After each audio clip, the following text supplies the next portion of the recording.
बिस्मिल्लाहिर्रहमानिर्रहीम स्टूडेंट, हमने बात की टाइप्स ऑफ मैट्रिसेस। तो आज हम क्वेश्चन करने जा रहे हैं। क्वेश्चन नंबर 4 है हमारे पास, exercise 1.2। Question number 4, find the negative of matrices A B C D and E. तो ये हमारे पास कुछ मैट्रिसेस हैं जो क्वेश्चन के अंदर मेंशन है, तो उनमें से कुछ क्वेश्चंस का हम नेगेटिव मैट्रिसेस फाइंड आउट करते हैं। तो सबसे पहला आ गया हमारे पास ए मैट्रिक्स। हमने कहा था कि जब भी किसी मैट्रिक्स का नेगेटिव लेना है, इसका मतलब ये होगा कि उसकी तमाम एंट्रीज के साइन चेंज कर देने, उसको रिप्रेजेंट करवाने के लिए उसके साथ सिंबल के साथ हमने नेगेटिव लगाना। तो ये ए मैट्रिक्स है, इसका नेगेटिव लेना है, तो मैंने क्या लिखा, माइनस ए। दोनों तरफ माइनस लिखा है, और ये वाला जो माइनस अंदर जाकर जब मल्टीप्लाई होगा तो तमाम एंट्रीज के साइन क्या हो जाएंगे, चेंज। ये प्लस का 1 है तो माइनस का 1 हो जाएगा, ये 0 वैसे रहेगा, और ये माइनस का 1 है तो प्लस का 1। तो ये आ गया हमारे पास नेगेटिव ऑफ ए। ठीक है, नेगेटिव मैट्रिक्स ऑफ ए आ गया। उसके बाद बी की बात करते हैं। बी के लिए भी सिमिलरली हम ऐसे ही करेंगे, दोनों तरफ नेगेटिव से मल्टीप्लाई करवा देते हैं। ये वाला जो नेगेटिव अंदर जाकर मल्टीप्लाई हो जाएगा तो सारे के सारे साइन क्या हो जाएंगे, चेंज हो जाएंगे। ये माइनस का 3, माइनस का 2, ये प्लस का 1 और ये माइनस का 1, अंदर वाले साइन चेंज होकर आ गया। ठीक है, ये वाला नेगेटिव अब अंदर जाकर मल्टीप्लाई हो गया। सिमिलरली हमारे पास क्या आ गया, सी मैट्रिक्स आ गया। सी मैट्रिक्स के अंदर ये हमारे पास एक मैट्रिक्स है, हमने इसका नेगेटिव निकालना है तो मैंने माइनस सी लिखा, दोनों तरफ माइनस से मल्टीप्लाई करवाया सी को भी और उसकी वैल्यू को भी। ठीक है, तो जो माइनस ये अंदर जाकर मल्टीप्लाई होकर तमाम एंट्रीज के साइन क्या कर देगा, चेंज कर देगा। इस तरह हम किसी भी मैट्रिक्स का क्या कर सकते हैं, नेगेटिव मैट्रिक्स फाइंड कर सकते हैं। और नेगेटिव मैट्रिक्स करना क्या होता है, माइनस से मल्टीप्लाई करवा देना और अंदर वाले तमाम एंट्रीज के साइन क्या हो जाने हैं, चेंज हो जाने हैं।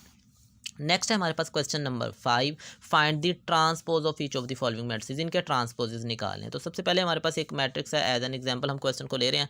तो ए आ गया हमारे पास 0 1 -2। ठीक है, इसका ट्रांसपोज लेना। ट्रांसपोज को रिप्रेजेंट करवाने के लिए ए के ऊपर क्या, अपर स्क्रिप्ट में हम क्या लिखते हैं, टी लिखते हैं। तो ये टी लिखा ट्रांसपोज। अब ये है कॉलम, कॉलम को रो में चेंज करना। तो ये कॉलम है तो कॉलम की मैंने रो बना दी है, क्योंकि एक ही कॉलम था एक ही रो बनेगी, तो ये ट्रांसपोज आ जाएगा आपके पास। ठीक है, इसी तरह बी आ गया, ये रो मैट्रिक्स है तो इसका कॉलम मैट्रिक्स बन जाएगा। ठीक है, रो को कॉलम में चेंज करना या कॉलम को रो में चेंज करना, ये डेफिनेशन हमने पढ़ी थी ट्रांसपोज ऑफ मैट्रिक्स की। इसी तरह सी के लिए भी हम करते हैं। ये पहली रो है, पहला कॉलम बना दिया, दूसरी रो है, दूसरा कॉलम बना दिया, तीसरी रो है और ये तीसरा कॉलम बना दिया। तो ये हमारे पास क्या हो जाएगा, ट्रांसपोज ऑफ सी, सी का ट्रांसपोज।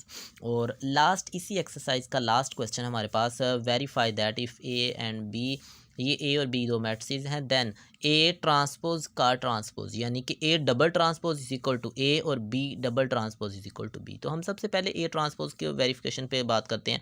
ये कोई ए मैट्रिक्स ए था, इसका ट्रांसपोज लिया तो देखें ये पहली रो थी, पहला कॉलम बना लिया, ये दूसरी रो थी, दूसरा कॉलम बना लिया, तो ये ए ट्रांसपोज। अब ये एक नया मैट्रिक्स बन गया।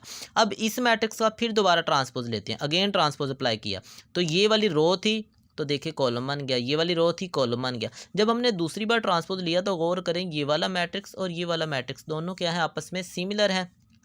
ठीक है, दोनों मैट्रिक्स सिमिलर है, तो हम कह सकते हैं ये वाली जो चीज़ है ये ए के इक्वल है, तो मैंने इसकी जगह पे ए लिख दिया। तो ए ट्रांसपोज का transpose, A double transpose is equal to A. तो हैंस वेरीफाइड, ये हैंस प्रूव्ड कि ये वाली चीज़ वेरीफाई होगी कि जब भी किसी मैट्रिक्स का डबल ट्रांसपोज लेते हैं तो वही आंसर आ जाता है। अब इसी तरह सिमिलरली हम बात करते हैं बी मैट्रिक्स के लिए। तो बी मैट्रिक्स हमारे पास क्या है, ये एक मैट्रिक्स गिवन है, हम इसका ट्रांसपोज लेते हैं।